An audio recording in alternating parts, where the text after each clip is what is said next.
Noong unang panahon, sa isang kahariang matatagpuan sa may dagat ng Mindanao, may isang makisig at matapang na sultang nangangalang Raja Sulaiman.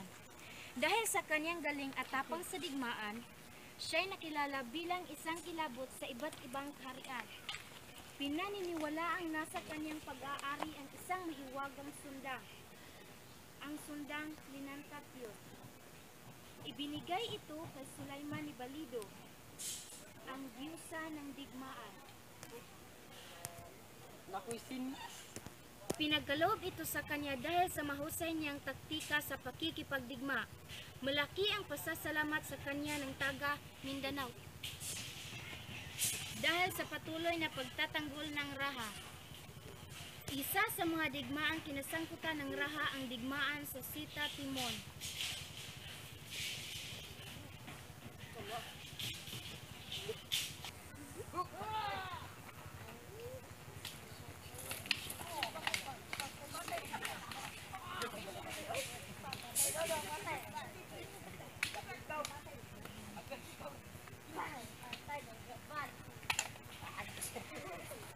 Nagwagi siya sa labanang ito, subalit iyon lamang ay naging posible sa tulong ni Balido. Sa labanang ito, siya niregaluhan ng sundang. Subalit bago pa man ito napasa kanya, dumaan muna siya sa isang pagsubok. Kunin mo ang itak, sabi ni Balido. Akala ni Sulaiman, nakita niya ang isang lumulutang na itak.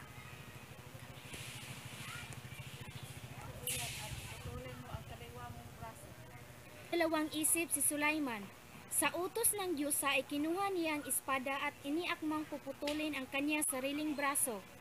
Sa pagtama ng itak sa kanyang braso, nagulat na lamang siya nang mapansing walang dugong dumanak ni balat na napilas mula sa kanyang katawan.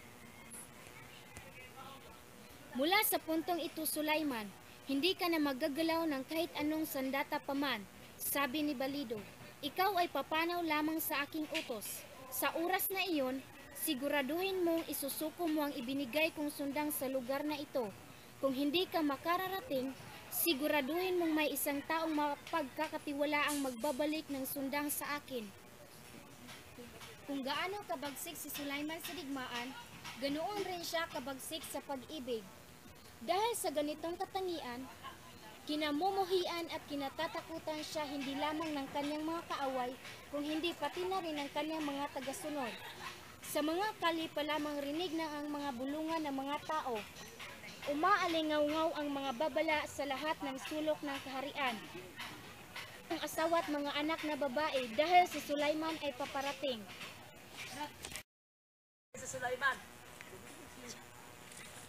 Nag-uumapaw na ang mga babae sa harem niya, subalit hindi pa rin siya tumitigil sa pangungulikta nito. Para sa isang maharlikang tulad niya, walang dalang bigat ang nag-uumapaw na babae sa kanyang buhay. Kung may isang aalis, may tatlong darating. Kung gaano siya kahusay sa paggamit ng kanyang sundang, tila mas matalim ang kanyang mga salita pagdating sa pag-ibig. Sa dulo ng kanyang kaharian, may naninirahang isang mangingisda. Kasama nito ang kanyang anak na babae sa bahay na siyang nag-aalaga sa kanya. Isang tapat na tagapaglingkod ang mangingisdang ito kay Raja Sulaiman. Subalit, dahil sa pag-aalala sa posibleng kahinatnan ng kanyang anak, itinago niya ito sa gitna ng gubat. Umaasang walang mga matang makatatanaw sa kanyang anak. Lalo pa ang mga mata ni Raja Sulaiman, hinding-hindi siya makatatanggi sa kung anumang sabihin ng kanyang Raha.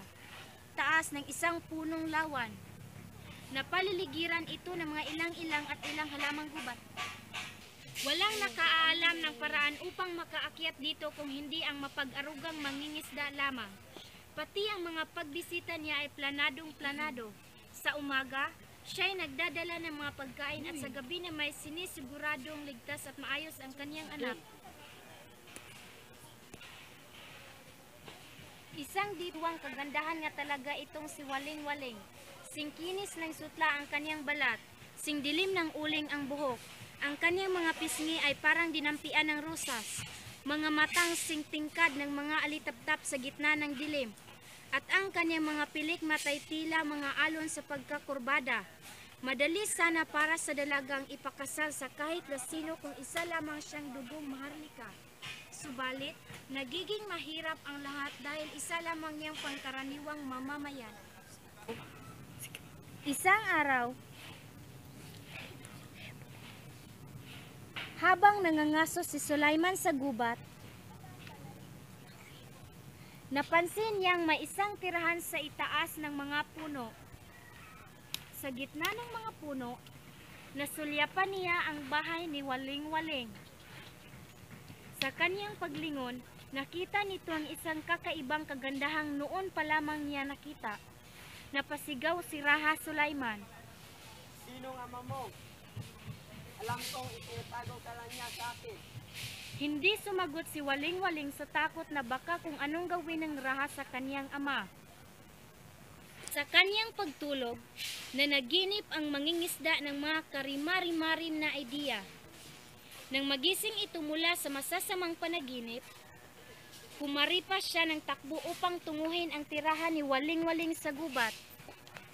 Laking gulat niya nang maabutan niya ang isang nangingit-ngit na Raha. Paano mo naitago ang kasing ganda ng iyong anak? Sabihin mo sa kanya nang bumaba siya nang makita ko siya ng mas maayos. Gawin mo ito kung hindi mo gusto mahati ng aking sundang. Sa utos ng kanyang ama, bumaba naman si Waling-Waling.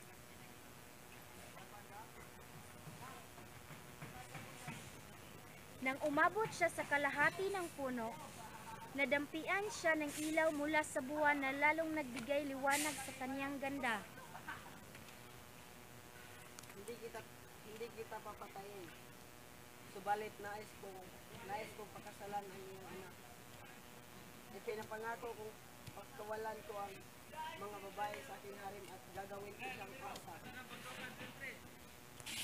Bago pa man tuluyang natapos si Sulaiman ang kanyang sasabihin at bago pa man makababa si Waling-Waling, nanigas ang katawan ng Raha at ng mangingisda.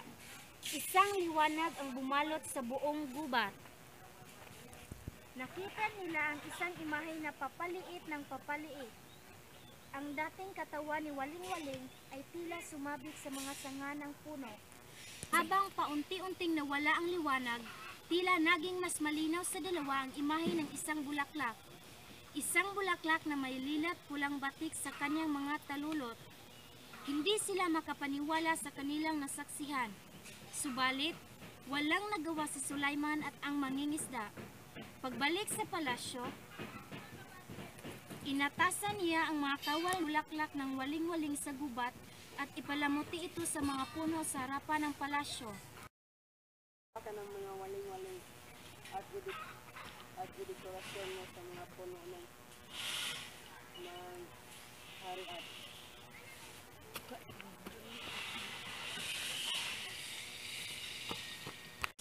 Isang pag-alala sa mga pag-ibig na sana'y maabot na niya.